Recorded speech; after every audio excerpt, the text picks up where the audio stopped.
Welcome. My name is Jackie Jacob. I am the Poultry Extension Project Coordinator at the University of Kentucky. I am also the coordinator for the Small and Backyard Flocks Community of Practice on the e-extension, the electronic version of the Cooperative Extension Service.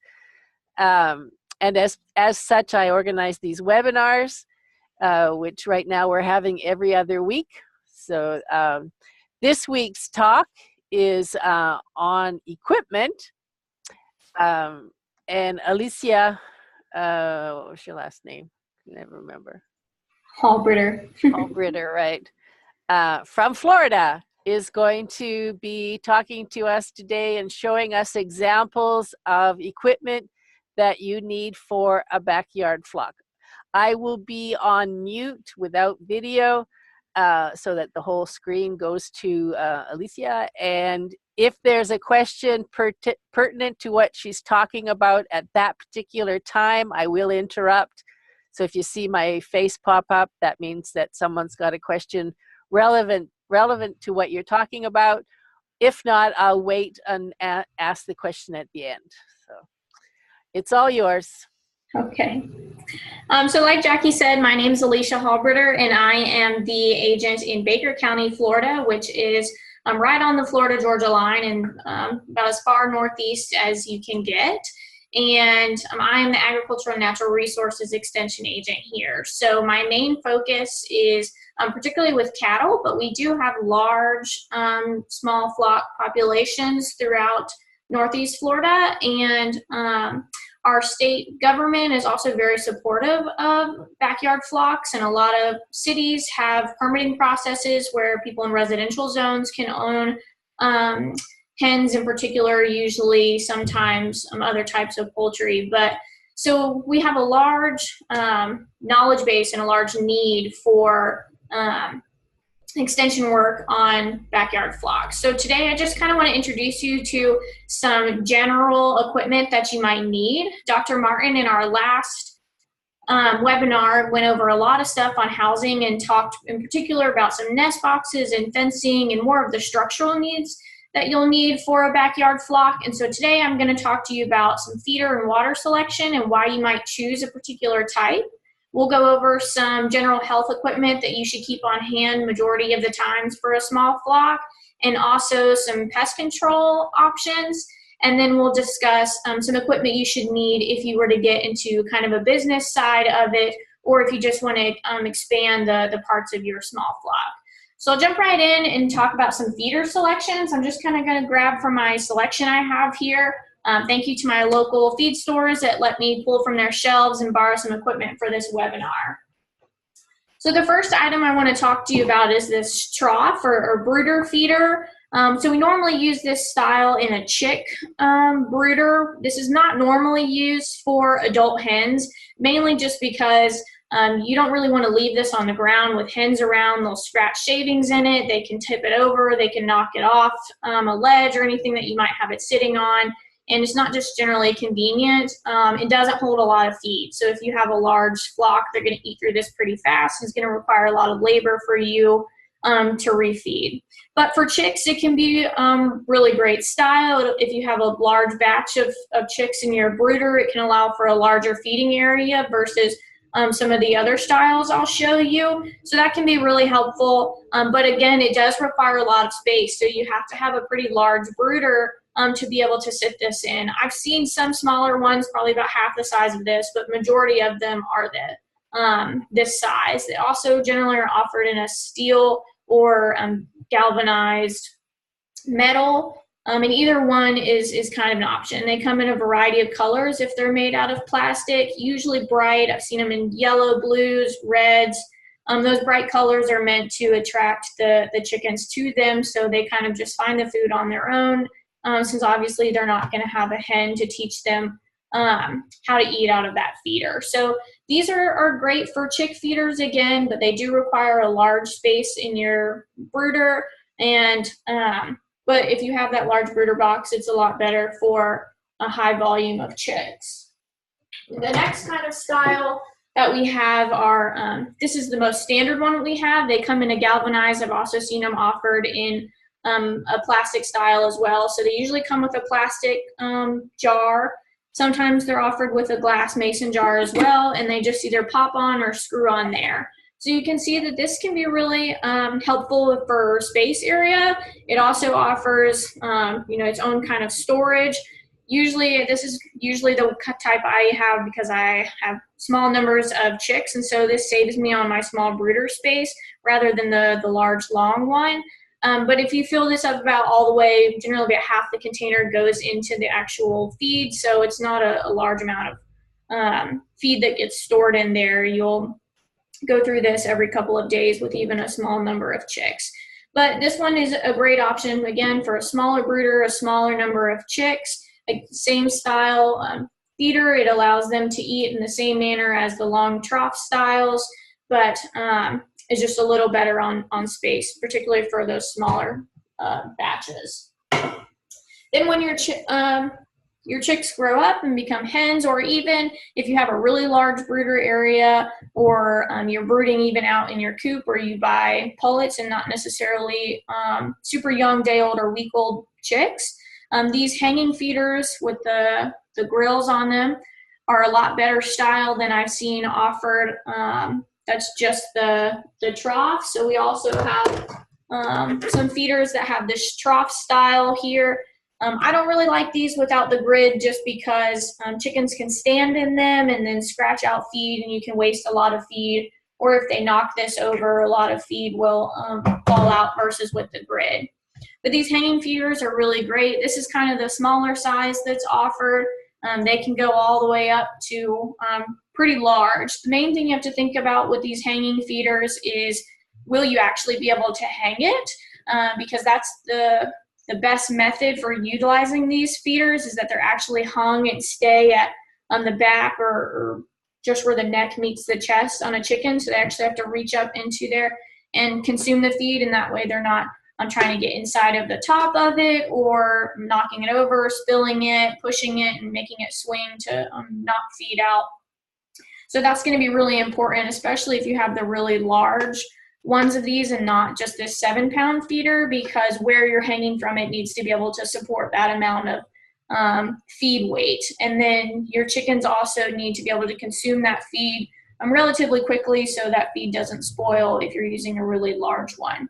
But these hanging feeders are really great. If you do not have the option to hang it, you can set them up on a brick or pavers, things like that. But they do have the tendency to get knocked over, especially these lighter ones, just because it's only 7 pounds. Most of our chickens weigh just about that. It can easily push that right over. So the feeders is going to be an important aspect. It's really just about preference, particularly with the chip types, size of your brooder, how many chicks you're brooding. There really is no huge difference between the two. When you get up into the hens, really the only style offered in our feed store kind of situations are these hanging feeders. You can also make some homemade trough styles, and so those work really well if you have the ability to feed in that area. So you'll see mostly on a commercial scale, they generally use a trough style through the middle of the house, or a bunch of hanging feeders in strategic locations. So again, that's really just about preference on what style that you like and what is going to accommodate in your coop. Most of our small and backyard flocks, your coops are only going to accommodate the hanging feeders, but they're a great choice, especially for small and backyard flocks. This is generally the style that I go for, just because my coop can accommodate the trough style. So next we'll talk about some waters. There are a bunch of different water options out there, and a lot of up and coming ones. The type of poultry that you have is going to be really dependent on the type of water that you can have. So if you have any waterfowl, ducks, geese, anything like that, or large breed poultry like turkeys, then you may need to think a little bit more about the type of water that you're going to have. So the first one we'll talk about is actually this one. They usually come in a feed store with the same jar that you'll see offered with the bases. So they could be metal or plastic as well. This is actually a quail water, so you can see it's really shallow, so only about the tip of my finger fits in there, and it's really small. So if you have those small breed poultry, this can be great for bantams or quail or anything that just is really small. This helps prevent them from drowning in the water. Versus our chick waters usually have a larger base, larger mouth for them to actually get into. And for our larger breed chicks, this really wouldn't be efficient because it'd be difficult for them to actually get in there and get the water, especially as they grow. So this might be fine for the first couple of weeks, but once they get into that pullet or cockerel stage, it's going to be really difficult for them to get their heads in there and consume the water. It's going to deter them from consuming the amount of water that they should. So small breed poultry or quail, these waters are great. And then again, they have the larger mouth-based ones for chicks. So the larger mouth-based ones, this is just a giant size of them, but it looks exactly like this. It just happens to fit on this jar there. So this is a plastic water that we have. This would be great for pullets or hens. Larger breed poultry like turkeys, ducks can even get their bills in here and utilize this if you would like. I really like the plastic ones. They normally have the bright colored bases just because, again, we want to attract our poultry to these areas and make them investigate so they'll consume more water or feed or whatever you're putting in them. But these, I like the plastic ones just because they're a lot easier to clean. They, of course, don't rust, and they just seem to last longer in that aspect because you can just go in there, scrub them with some diluted bleach every now and then and sanitize them and put them right back out. I have a couple of these that are, a couple years old, and as soon as you scrub them, they look good as new.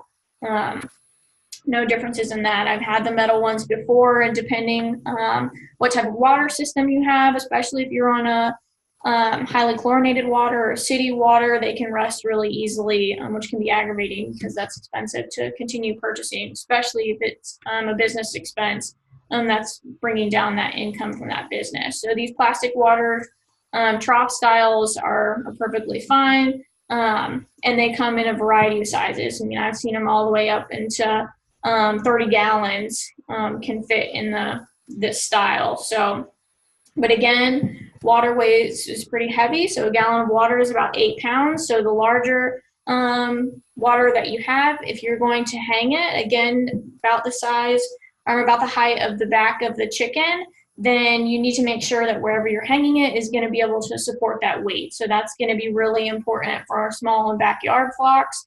Because you're going to be in a smaller coop. If you're buying a pre-made coop, that construction likely is not going to be able to hold, for a substantial amount of time at least, a large amount of weight and water. So think about that in your options.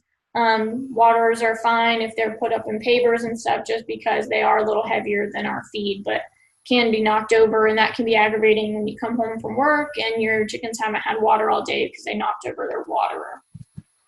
Another option that's kind of up and coming, it's been available for a while, but is normally used in a backyard or in commercial operations, and it's kind of new in the backyard flocks are gaining popularity there, are these nipple drinkers. So this is actually a gallon bucket here, or it fits a couple gallons of water, and then it has these nipples on the bottom of it. So these are poultry drinkers or poultry nipples.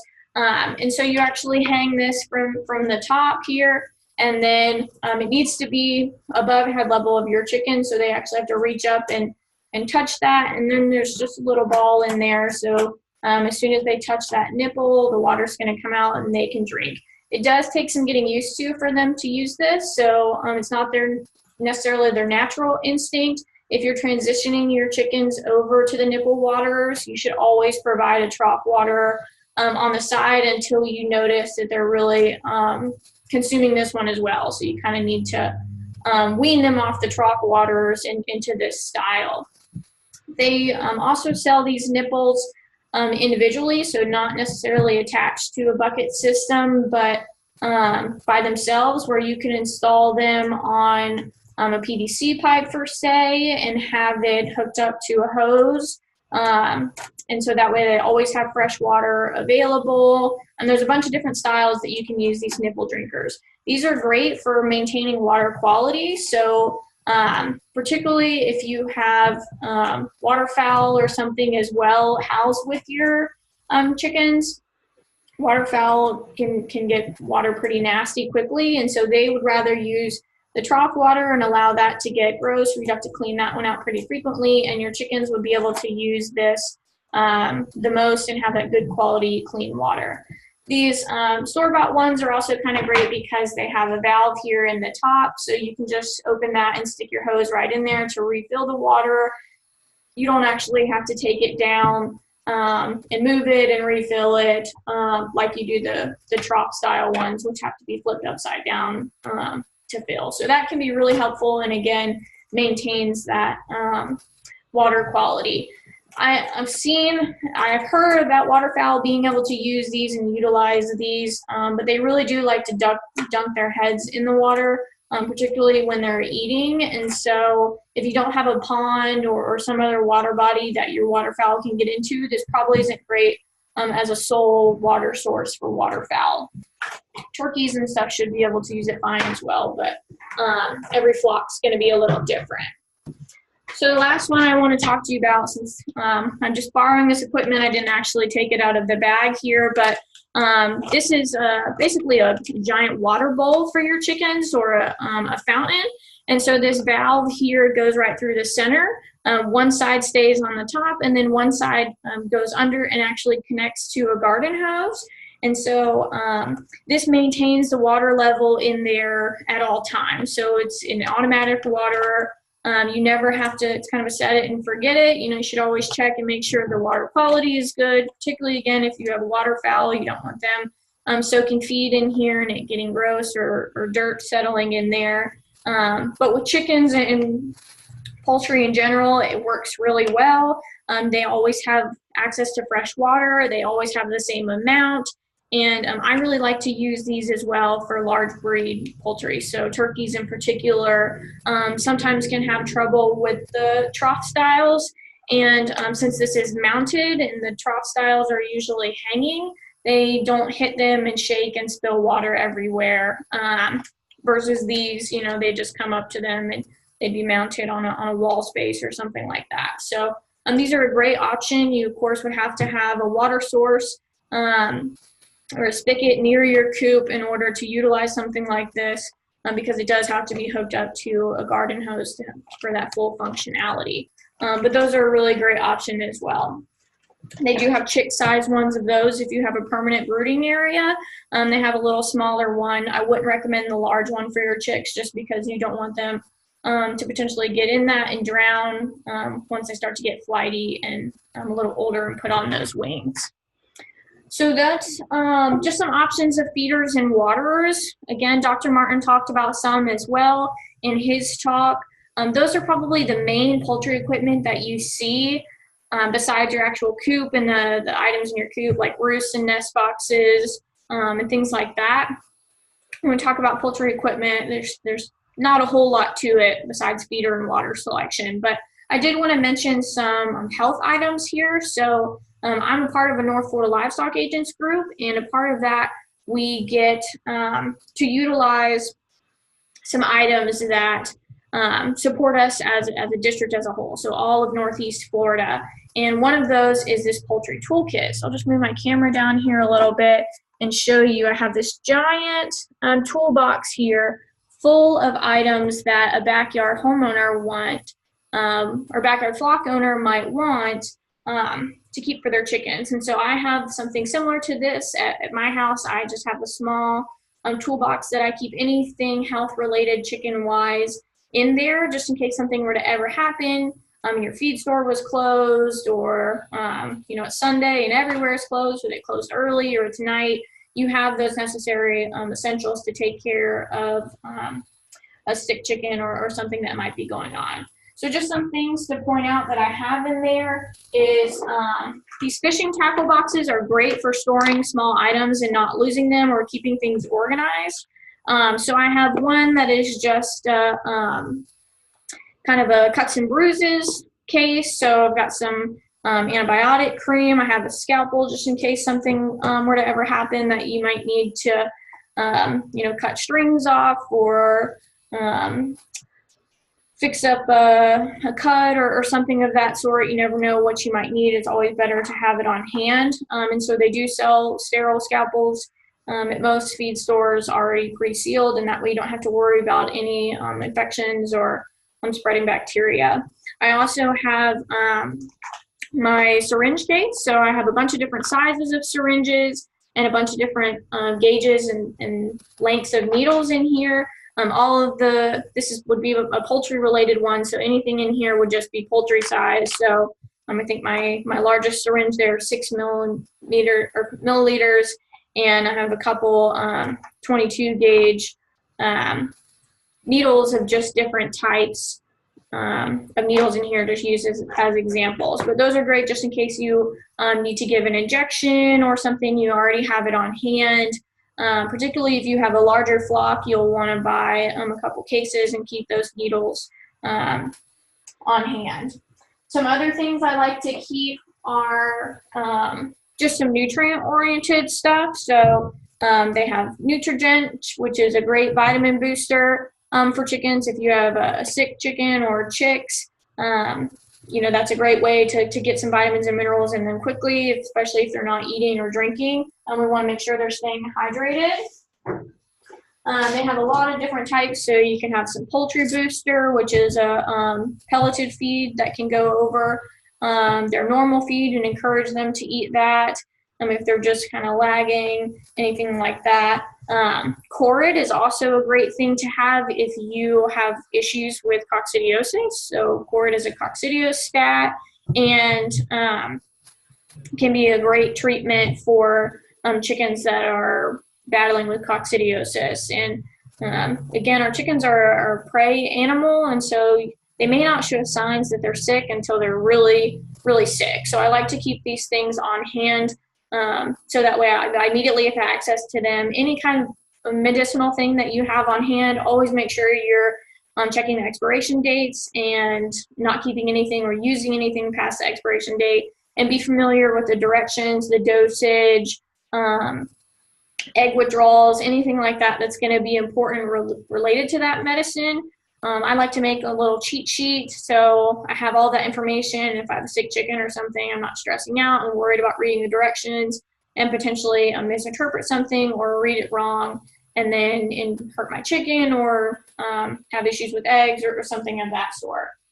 Another thing I like to keep on hand are these little leg bands. So there's a bunch of different types of these and different options. This is really helpful if you have a lot of the same breed of chicken and you notice one kind of lagging or being sick. I like to leg band them so I can keep an eye on them, so I know, okay, well, they are better now, or they're getting worse. They sell different color-coded ones, so you could say, if one's just okay, it can be a yellow. If it's really bad, it might be a red. If you have, again, with our kind of medium to larger size flocks, you may have a lot of the same chickens that all look the same, and so being able to monitor them and tell them apart is really important. So I like to have those leg bands on hand just because they are poultry oriented and they snap on and off, so they're easy to reuse.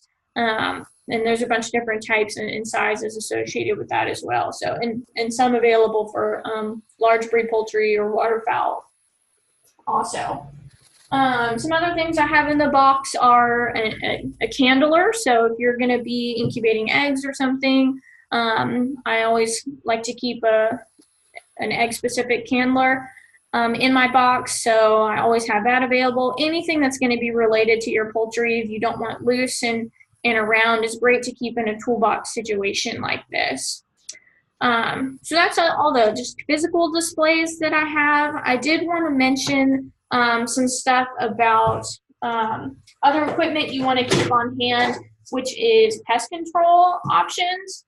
With backyard flocks, we haven't, mainly because a lot of them are in an urban area, we have some interesting pest control options that we can face. So I'm just west of Jacksonville, Florida here, which is huge urban city, and a lot of the backyard producers there face issues with possums and raccoons. So we want to make sure we're knowing the laws and regulations as far as pest control regarding them, and then some options to deter them, keep them away if you are experiencing issues with them, how to battle them. But of course, with all backyard flocks, our main issues are going to be flying insects, flies in particular, and also mosquitoes. Especially here in Florida, we have a huge issue with mosquitoes and those vector-borne diseases. We really want to be cautious with those. And then any type of vermin. So here in Florida, most of our vermin are just your regular rats and mice, but you might have some other types of vermin all throughout the nation. And so having some pest control options for those, stuff that is poultry safe, so you don't want to have any rat bait or anything like that that your chickens could potentially get to. And even then, I don't like to use that type of pest control options, just because if you're poisoning those animals and then your chicken were to happen to come across a body or a live one, and I've seen chickens kill mice and rats and stuff and consume that, then you could potentially accidentally poison your chickens as well. And so we always want to be safe and make sure we're protecting our flock in those. So some options for fly control, there's tons of stuff out there, whether that be the baited traps that you can use, sticky traps, anything like that are helpful for just monitoring that fly population, and also just keeping your coop really clean and making sure, but in case anything were to happen and you get a big fly population, having that stuff in your toolbox can be really important. Some vermin control that you can utilize are just regular traps. There's a bunch of homemade traps you can use with buckets and basically a spinner bait. So they go in there and they hit that spinner and fall into the bucket and can't escape, and you can do with you as you see fit after that, and utilize those. Always make sure that you are familiar with your state regulations on what it is or what's legal in controlling all of that, those pest options. Last things I just kind of want to mention as far as equipment wise, or if you are looking to expand your flock or utilizing the stuff from your flock or expanding into kind of a business side, is you're going to need some equipment related to that. So if you're looking at hatching eggs and selling chicks, then obviously an incubator is going to be a lot better style hatching for you than leaving it under a broody hen. You'll get a lot better success rate with an incubator. And there's tons of different incubator styles out there, as far as, massive 300 eggs and more, holding capacity, to the small few dozen egg incubators. So that could be an option for you for equipment wise. If you're looking at eating eggs or selling eating eggs, then egg washing equipment is going to be really important. That's going to be super relatable to what state you're in. So Florida has specific laws, particularly with selling edible eggs, on to what you can and cannot do and how you can wash them. So I don't want to give you specific recommendations for egg washing, since it is going to be state dependent, but making sure you're familiar with whatever equipment you have available there. And then any type of slaughter equipment. If you're looking at harvesting the chickens, then that's going to be really important as well. So how you're going to slaughter them, how you're going to defeather, where you're going to store the carcasses, etc. All of that equipment should be thought out before you start that process, and make sure you have that on hand and everything is staying up to date and nothing's expiring or malfunctioning, anything like that as far as equipment.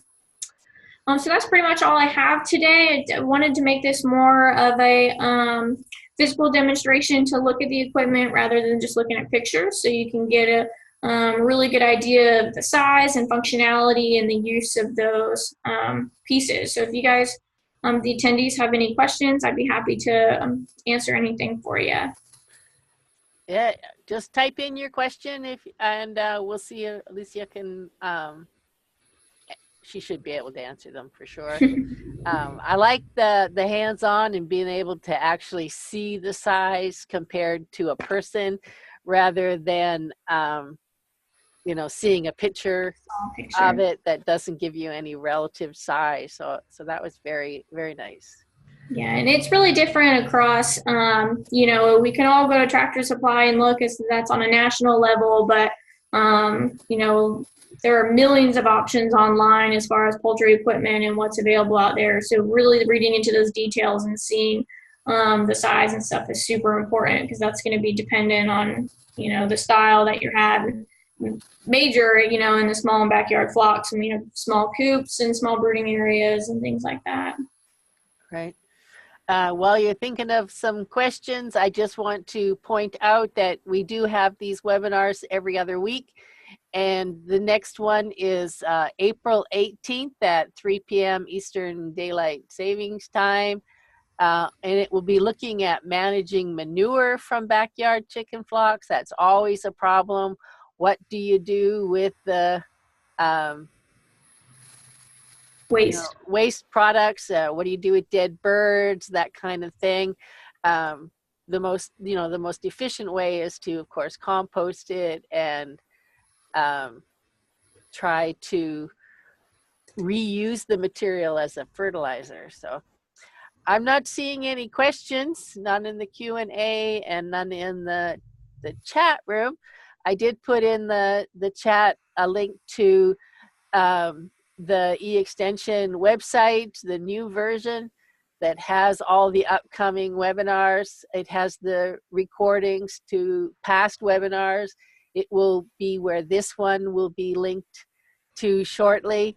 And to our Facebook page, where we put various news items and upcoming webinars when recordings are available, that sort of thing. So not seeing any questions then. Thank you, Nicole and Linda, for attending. And if you have any questions, shoot us an email. So either Alicia or me through the website. So thank you very much for attending, and that's all for now. Thank you so much.